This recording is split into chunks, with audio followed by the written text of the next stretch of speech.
pergunta de hoje é: o torcedor do Vasco está satisfeito com a chegada do Fernando Diniz? Acho que o torcedor vascaíno está satisfeito, sim, com a chegada do Fernando Diniz, mas a maneira com que foi feita, né, aceitando o salário, a multa, os bônus, os prêmios, vem totalmente contra aquilo que era pregado, né, nas falas do presidente. Completamente diferente de toda aquela responsabilidade que, que foi sempre dita, né, que o presidente é um cara responsável, que não ia pôr os pés pelas mãos, e financeiramente essa contratação do Fernando Diniz ela é muito ruim. Eu também estou feliz, também estou satisfeito, acho que é um técnico que pode tirar mais dos jogadores, mais do que os jogadores podem. Um exemplo claro, jogador nota 6, ele faz virar nota 7, 7,5, jogador nota 7 ele faz virar nota 8, 8,5, jogador nota 8 ele faz virar 8,5, virar 9, 9,5, 10. Então, os jogadores precisam ter características de boa marcação, né, quando perder a bola, bom toque de bola, precisam acreditar. Gosto muito da gestão de elenco, apesar de dura, firme, se preocupa com a vida pessoal do atleta, que eu acho que é super importante. Então, eu estou satisfeito com a chegada do Diniz, só que, de novo, né, nós torcedores, a gente acaba sendo enganado, porque a chegada do Fernando Diniz ela encobriu a vergonha que aconteceu na partida contra o Porto Cabedelo. Fiquei sabendo que o Porto Cabedelo tem 14 anos de existência. Né? É mais novo que a minha filha mais nova. Então, assim, foi de fato vergonhoso. E aí, no dia seguinte, como faz todo bom político, é uma notícia bombástica, que é a chegada do Fernando Diniz, que um clube gigante como o Vasco da Gama não pode, em hipótese alguma, ficar um período tão longo sem técnico, e ainda passando por esse tipo de situação. Acho que perder uma partida de futebol é muito natural, acontece com todas as equipes. A gente está vendo aí algumas equipes com muita dificuldade, equipes, com exceção ao Palmeiras, que é líder do Campeonato Brasileiro e já está classificado na Libertadores. As outras equipes que fizeram grandes investimentos também estão com dificuldade, mas nenhuma delas teve um vexame tão grande essa última semana e esses últimos anos, né? Claro que não é culpa do atual presidente, o histórico de rebaixamento do Vasco e tudo, mas eu fiquei um misto de feliz pela contratação do Fernando Diniz, mas um misto de triste, porque toda a sujeira desse grande vexame, essa derrota para o Porto Cabedelo por 4-1, o único time brasileiro que tomou 4 gols de um time venezuelano na história, ela foi apagada. Primeiro pelo papo, foi engraçado aquele meme ali, e depois pela chegada do Fernando Diniz, que hoje ninguém mais fala do que aconteceu lá na Venezuela. Não me lembro de verdade qual é a cidade. Mas é um time jovem. As pessoas noticiaram que só o salário do Felipe Coutinho pagava toda a folha salarial do Porto Cabédio. Acho que tudo isso faz parte da vida. Algumas pessoas saíram em defesa aí do Pedrinho. Algumas pessoas começaram a cobrar alguns jogadores. Gostei muito do narrador da Rede Globo lá, com cobranças diretamente ao Felipe Coutinho, que eu acho normal, porque é um jogador carismático, querido, nunca se envolveu em problemas, em polêmica, mas a entrega é muito ruim, né? Muito ruim.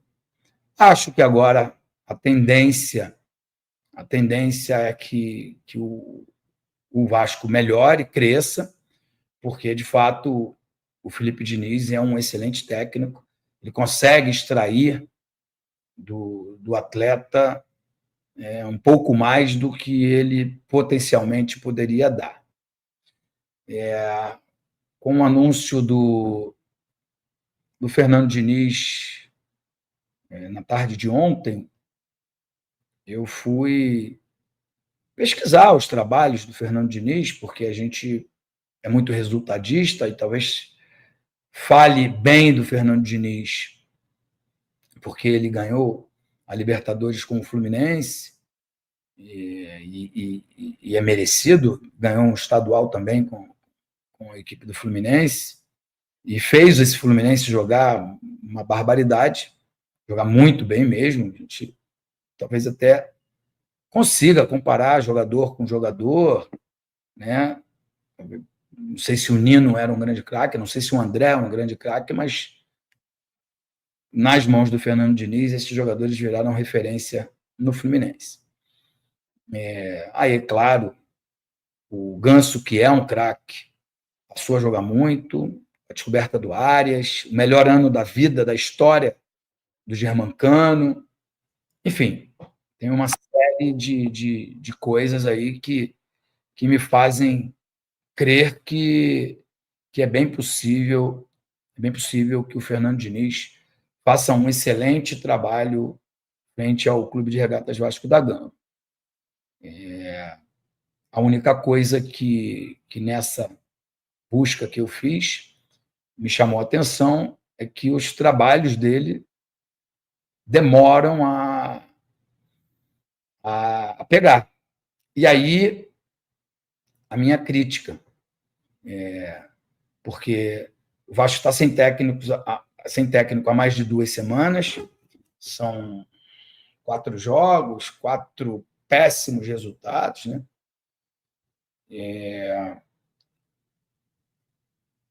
E o presidente dizendo, não vou fazer loucura, não vou endividar o Clube de Regatas Vasco da Gama, e aí basta ter uma derrota cachapante, uma vergonha, uma verdadeira vergonha, dita até pelos jogadores, pelo próprio técnico Felipe, interino, né? Isso não são palavras minhas. O acerto foi assim, imediato, aceitando todas as condições impostas pelo Fernando Diniz. Então, isso demonstra claramente que as palavras do senhor Pedro Paulo não têm credibilidade nenhuma.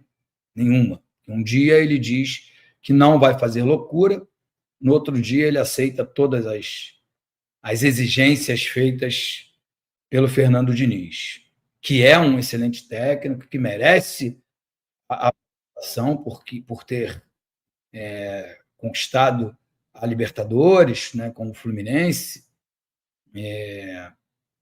ter chegado à seleção brasileira e sim merece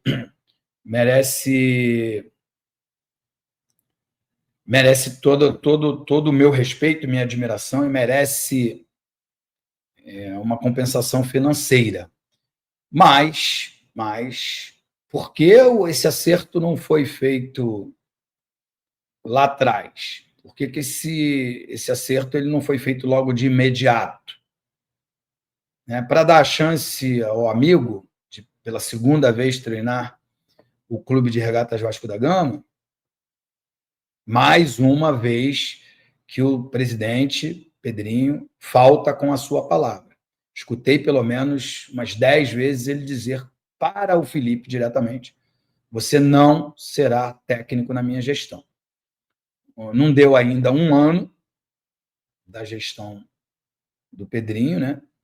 E ele já colocou o Felipe 2 vezes para ser o técnico do Vasco de forma interina. Então, entre outras e outras coisas que, ao longo desse período, né, que falta para a próxima eleição, eu vou trazer aqui para vocês, desmascarando e provando, né, que o Pedrinho mente para o torcedor do Vasco, e esse foi um dos grandes motivos que me fez me afastar dele. Né? Entre outras coisas, né, quando era comentarista, achava um absurdo demitir um treinador. Em menos de um ano já foram 3 técnicos demitidos pelo mesmo. Então, devagarinho, as pessoas estão ansiosas, fala tudo, solta tudo. Devagarinho eu vou contando aqui a historinha real de tudo que está acontecendo, para que as pessoas entendam o verdadeiro motivo pelo qual eu sou contra, literalmente contra, a gestão do senhor Pedro Paulo, o Pedrinho mentirosinho. Tá bom, pessoal? Agora vamos falar de futebol, porque na quarta-feira o Vasco inexistiu, né? Perdeu feio de 4-1 para a poderosa equipe Porto Cabede. Não sei se a programação era essa mesma, sair lá da Venezuela e ir direto para Salvador, onde o Vasco, nesse domingo, enfrenta a equipe do Vitória contra o Vitória no Barradão. Eu não sei se esse era o planejamento, mas se não era, foi o mais correto a ser feito, porque se afastou um pouco aqui dessa pressão que a imprensa e torcida iriam fazer em cima dos jogadores. Tem um lado ruim, que esses jogadores ficarem longe da família, né, por um período longo. Isso é muito ruim. A maioria deles tem filho, enfim. Isso é péssimo. Isso deixa você meio cabisbaixo, além da derrota. Derrota é horrível, mas estar longe da família também é bem ruim. E aí, provavelmente, o Fernando Diniz só deve assumir a equipe na próxima semana, né, na próxima segunda-feira, quando os jogadores se reapresentam. E aí tem o jogo contra o Lanús, eu acho, na semana que vem, não sei se é Lanús ou Operário. E no outro final de semana, dia 17, o Vasco volta a jogar em São Januário contra a equipe do Fortaleza, que é uma equipe muito bem organizada. Os jogadores chegam lá e jogam uma barbaridade.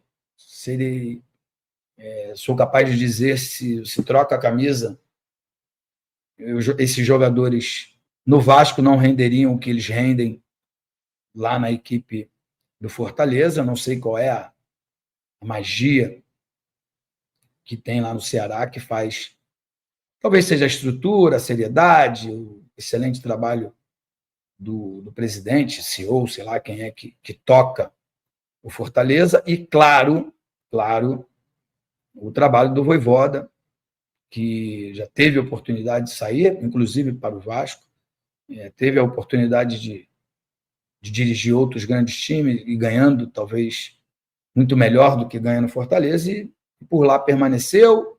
Alguns momentos oscilou, mas eu posso garantir que o Fortaleza hoje é um time que vai lutar aí do meio de tabela para cima, né? Como são 20 clubes da Série A, a gente divide os primeiros 10, né, de 1 a 10, e a segunda coluna, né, dos 11 aos 20, né, 11º ao 20º. Os 10 que estão na primeira folha ali lutam pelo título, por vaga na Libertadores, por uma série de coisas, e os outros que ficam na outra parte disputam Sul-Americana e rebaixamento, né? Porque o ano passado, pelo menos foi assim, o Fluminense, na última rodada, se perdesse, né, numa combinação de resultado, poderia ter sido rebaixado, ganhou do Palmeiras lá no Allianz Parque e foi para a Sul-Americana, não está se importando muito com a Sul-Americana, como o Vasco, que poupa os seus principais jogadores, vem de mando de campo do Campeonato Brasileiro, e dando uma clara demonstração de que a Sul-Americana era super importante para a gestão, né? Vamos ganhar alguma coisa, mostrar para a torcida que a gente está fazendo um excelente trabalho, e eu acho que é correto você focar naquele campeonato que você vai ter condições de ganhar. Mas abrir mão do Campeonato Brasileiro, deixar para lá, não é a coisa mais correta a ser feita. E aí, torcedor vascaíno, trazendo aqui as primeiras notícias do Vasco nesse sabadão para você. Edmundo soltando o verbo novamente aí sobre o Pedrinho, né? Chamando aí ele de mentiroso, e a situação fica complicada no Vasco.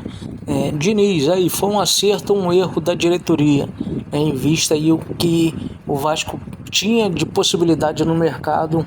Diniz aí foi um grande acerto? Deixa sua opinião nos comentários. Não esquece também de deixar like no vídeo, se inscrever no canal e ativar o sininho de notificações para não perder nenhum conteúdo aqui do canal Eterno Vasco Oficial.